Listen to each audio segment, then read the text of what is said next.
Hi friends, welcome to ಕಾವ್ಯನೈನ cooking channel. ನಾನು ಸುಷ್ಮಾ. ಬನ್ನಿ ಇವತ್ತು ಮತ್ತೊಂದು ಬ್ರೇಕ್ಫಾಸ್ಟ್ ರೆಸಿಪಿ ಕಾಯಿ ದೋಸೆ ಯಾವ ಥರ ಮಾಡೋದು ಅಂತ ತುಂಬ ಸುಲಭವಾಗಿ ನಾನು ಮಾಡಿ ತೋರಿಸ್ತಾ ಇದ್ದೀನಿ. ಮಕ್ಕಳಿಗೆ ಸ್ಕೂಲ್ ಬೇರೆ ಶುರುವಾಗಿದೆ, ಮಕ್ಕಳಿಗೆ ಲಂಚ್ ಬಾಕ್ಸ್ ಕೂಡ ಮಾಡಿ ಕೊಡ್ಬೋದು, ತುಂಬ ರುಚಿಯಾಗಿರುತ್ತೆ. ನೋಡಿ, ನಾನಿಲ್ಲಿ 1 ಕಪ್ಪಷ್ಟು ರೇಷನ್ ಅಕ್ಕಿ ತಗೊಂಡಿದ್ದೀನಿ, 1 ಟೇಬಲ್ ಸ್ಪೂನು ಉದ್ದಿನಕಾಳು ತಗೊಂಡಿದ್ದೀನಿ, 1/4 ಟೇಬಲ್ ಸ್ಪೂನು ಮೆಂತ್ಯ ತಗೊಂಡಿದ್ದೀನಿ. ನೋಡಿ, ಒಂದು ಬೌಲ್ಗೆ ನಾನು 3 ಹಾಕಿ ಒಂದು 3 ಬಾರಿ ನೀಟಾಗಿ ತೊಳೆದು ನಾನು 1-2 ಅವರು ನೆನೆ ಇಡ್ತೀನಿ. ನಿಮಗೆ ಟೈಮ್ ಇದ್ದರೆ ಒಂದು ರಾತ್ರಿ ಇಡೀ ಕೂಡ ಇಡ್ಬೋದು. ನಾನು 1-2 ಗಂಟೆ ಕಾಲ ನೆನೆ ಇಟ್ಟಿದ್ದೀನಿ. ನೋಡಿ, ಕ್ಲೀನಾಗಿ ತೊಳೆದು ತಗೊಂಡಿದ್ದೀನಿ. ಇದಕ್ಕೆ ನಾವು ಮುಳುಗೋವಷ್ಟು ನೀರನ್ನು ಹಾಕಿ ಮುಚ್ಚಳ ಮುಚ್ಚಿ ನಾನು 2 ಅವರು ನೆನೆಯಲು ಬಿಡ್ತೀನಿ. ನೋಡಿ, ತುಂಬ ಚೆನ್ನಾಗಿರುತ್ತೆ. ನೀವು ಒಂದು ಸತಿ ಟ್ರೈ ಮಾಡಿ ಯಾವ ಥರ ಬಂತು ಅಂತ ಕಮೆಂಟಲ್ಲಿ ತಿಳಿಸಿ ಫ್ರೆಂಡ್ಸ್. ನೋಡಿ, ಇವಾಗ 2 ಅವರ್ ಆದಮೇಲೆ ತೋರಿಸ್ತಾ ಇದ್ದೀನಿ. ನೋಡಿ, ನೀರೆಲ್ಲ ಬಸ್ದು ತೆಗೆದಿದ್ದೀನಿ. ಇವಾಗ ಮಿಕ್ಸಿ ಜಾರಿಗೆ ಹಾಕ್ಕೊಂಡು ನುಣ್ಣಗೆ ಹಿಟ್ಟು ರೆಡಿ ಮಾಡ್ಕೊಳ್ಳೋಣ. ನೋಡಿ, 1 ಕಪ್ಪಷ್ಟು ಅಕ್ಕಿ ತಗೊಂಡಿದ್ನಲ್ಲ, ಅದಕ್ಕೆ 3/4 ಕಪ್ಪಷ್ಟು ಹಸಿ ತೆಂಗಿನಕಾಯಿನ ಕಟ್ ಮಾಡಿ ಇಟ್ಕೊಂಡಿದ್ದೀನಿ. ಇವಾಗ ಮಿಕ್ಸಿ ಜಾರಿಗೆ ನಾನು ತೆಂಗಿನಕಾಯಿ ಮತ್ತು ಅಕ್ಕಿನ ಎರಡೂ ಒಟ್ಟಿಗೆ ಹಾಕ್ಕೊಂಡು ರುಬ್ಕೊತೀನಿ. ಯಾಕಂದರೆ ಜಾರು ದೊಡ್ಡದಾಗಿದೆ, ಜಾರು ಚಿಕ್ಕದಾಗಿದ್ದರೆ ಸ್ವಲ್ಪನೇ ಹಾಕ್ಕೊಂಡು ನುಣ್ಣಗೆ ದೋಸೆ ಹದಕ್ಕೆ ರುಬ್ಕೋಬೇಕು. ಫ್ಲಫಿಯಾಗಿ ಇರಬೇಕು ಹಿಟ್ಟು. ನೋಡಿ, ಸ್ವಲ್ಪ ನೀರು ಹಾಕ್ಕೊಂಡು, ಎಷ್ಟು ಬೇಕೋ ಅಷ್ಟು ನೀರು ಹಾಕ್ಕೊಂಡು ನಾನು ಈ ಥರ ನೈಸಾಗಿ ಹಿಟ್ಟು ರೆಡಿ ಮಾಡ್ಕೊಂಡಿದ್ದೀನಿ. ನೋಡಿ, ವಾವ್, ನೈಸಾಗಿ ಬಂದಿದೆ ನೋಡಿ ಫ್ರೆಂಡ್ಸ್ ಹಿಟ್ಟು. ಇದಕ್ಕೆ ರುಚಿಗೆ ತಕ್ಕಷ್ಟು ಉಪ್ಪನ್ನು ಸೇರಿಸ್ಕೊತಾ ಇದ್ದೀನಿ. ಚೆನ್ನಾಗಿ ಒಂದು ಸತಿ ಮಿಕ್ಸ್ ಮಾಡ್ಕೊಳ್ಳೋಣ. ನೋಡಿ, ಏನು ಜಾಸ್ತಿ ಕೆಲಸ ಇಲ್ಲ ಇದಕ್ಕೆ.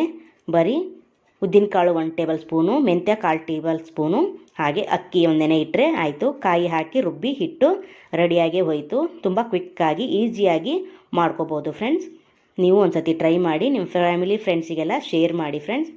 ನೋಡಿ, ಇದನ್ನು ಮುಚ್ಚಳ ಮುಚ್ಚಿ ನಾನು 1 ಅವರು ಹಿಟ್ಟನ್ನು ನೆನೆಯಲು ಬಿಡ್ತೀನಿ. ಅಲ್ಲಿವರೆಗೂ ಕಾಯಿ ಚಟ್ನಿ ಮಾಡ್ಕೊಳ್ಳೋಣ ಬನ್ನಿ ಫ್ರೆಂಡ್ಸ್.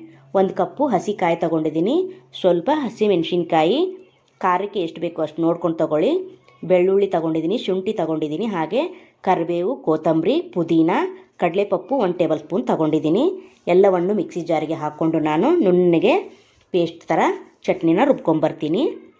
ಸೇಮ್ ಹೋಟ್ಲಲ್ಲಿ ಆಗೋ ಥರನೇ ಕಾಯಿ ಚಟ್ನಿ ಹಾಗೆ ಕಾಯಿ ದೋಸೆ ಎರಡೂ ಕಾಂಬಿನೇಷನು ಸೂಪರಾಗಿರುತ್ತೆ. ನೀವು ಒಂದು ಸತಿ ಟ್ರೈ ಮಾಡಿ ಯಾವ ಥರ ಬಂತು ಅಂತ ಕಮೆಂಟಲ್ಲಿ ತಿಳಿಸಿ ಫ್ರೆಂಡ್ಸ್.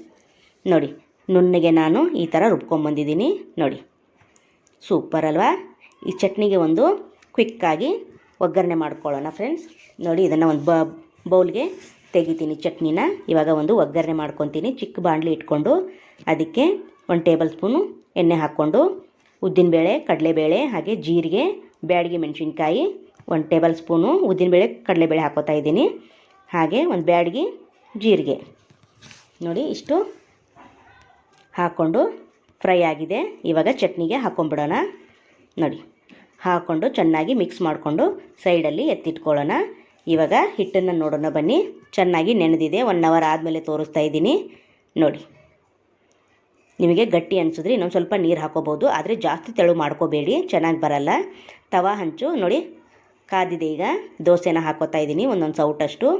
ನೋಡಿ, ನೀವು ಎಷ್ಟು ತೆಳುವಾಗಿ ಬೇಕಾದರೂ ಹಾಕೋಬೋದು, ದಪ್ಪನಾಗೂ ಕೂಡ ಹಾಕೋಬೋದು. ತುಂಬ ರುಚಿಯಾಗಿ ಬರುತ್ತೆ ಕಾಯಿ ದೋಸೆ. ನೋಡಿ, ಮೇಲೆ 1 ಟೇಬಲ್ ಸ್ಪೂನು ಎಣ್ಣೆ ಹಾಕಿದ್ದೀನಿ. ಇವಾಗ ನೋಡಿ, ಒಂದು ಕಡೆಯಿಂದ ಇನ್ನೊಂದು ಕಡೆ ತಿರುವಿ ಹಾಕೋತಾ ಇದ್ದೀನಿ. ನೋಡಿ, ಎಷ್ಟು ಚೆನ್ನಾಗಿ ತವಾ ಬಿಟ್ಟು ಬರ್ತಾಯಿದೆ ನೋಡಿ ಫ್ರೆಂಡ್. Wow, super. ನೋಡಿ, ಸಾಫ್ಟ್ ಆಗಿರೋ ದೋಸೆ ಫ್ರೆಂಡ್ಸ್, ತುಂಬ ಚೆನ್ನಾಗಿರುತ್ತೆ. ಹಾಗೆ ನಮ್ಮ ಚಾನಲ್ನ ಇನ್ನೂ ಯಾರೂ ಸಬ್ಸ್ಕ್ರೈಬ್ ಮಾಡ್ಕೊಂಡಿಲ್ಲ, ಪ್ಲೀಸ್ ಹೋಗಿ ಸಬ್ಸ್ಕ್ರೈಬ್ ಮಾಡ್ಕೊಳ್ಳಿ. ಬೆಲ್ ಐಕನ್ನ ಪ್ರೆಸ್ ಮಾಡಿ ಆಲ್ ಅನ್ನೋ ನೋಟಿಫಿಕೇಷನ್ನ ಸೆಲೆಕ್ಟ್ ಮಾಡಿಕೊಂಡ್ರೆ ನಾವು ಹಾಕೋ ವೀಡಿಯೋ ಎಲ್ಲ ಮೊದಲು ನಿಮಗೆ ಬರುತ್ತದೆ ಫ್ರೆಂಡ್ಸ್. ಆಗ ಎಲ್ರಿಗಿಂತ ಮುಂಚೆ ನೀವೇ ನೋಡ್ಬೋದು. ನೋಡಿ ಫ್ರೆಂಡ್ಸ್, ತಟ್ಟೆಗೆ ಸರ್ವ್ ಮಾಡ್ತಾಯಿದ್ದೀನಿ. ನಾನು ಮೂಲಂಗಿ ಸಾಂಬಾರು ಮಾಡಿದ್ದೆ, ಹಾಗೆ ಕಾಯಿ ಚಟ್ನಿ, ಹಾಗೆ ಕಾಯಿ ದೋಸೆ, 3 ಕಾಂಬಿನೇಷನ್ ಸೂಪರಾಗಿರುತ್ತೆ. ನೀವು ಒಂದು ಸತಿ ಟ್ರೈ ಮಾಡಿ ಯಾವ ಥರ ಬಂತು ಅಂತ ಕಮೆಂಟಲ್ಲಿ ತಿಳಿಸಿ. ನೋಡಿ, ಎಷ್ಟು ದೋಸೆ ಸಾಫ್ಟಾಗಿ ಬಂದಿದೆ ನೋಡಿ ಫ್ರೆಂಡ್ಸ್. ವಾವ್, ನೋಡಿ, ಸೂಪರ್. ಹಾಗೆ ನಮ್ಮ ವಿಡಿಯೋ ನಿಮಗೆ ಇಷ್ಟವಾದರೆ ಪ್ಲೀಸ್ ಲೈಕ್ ಮಾಡಿ, ಶೇರ್ ಮಾಡಿ, ಕಮೆಂಟ್ ಮಾಡಿ, ಸಬ್ಸ್ಕ್ರೈಬ್ ಮಾಡ್ಕೊಳ್ಳಿ.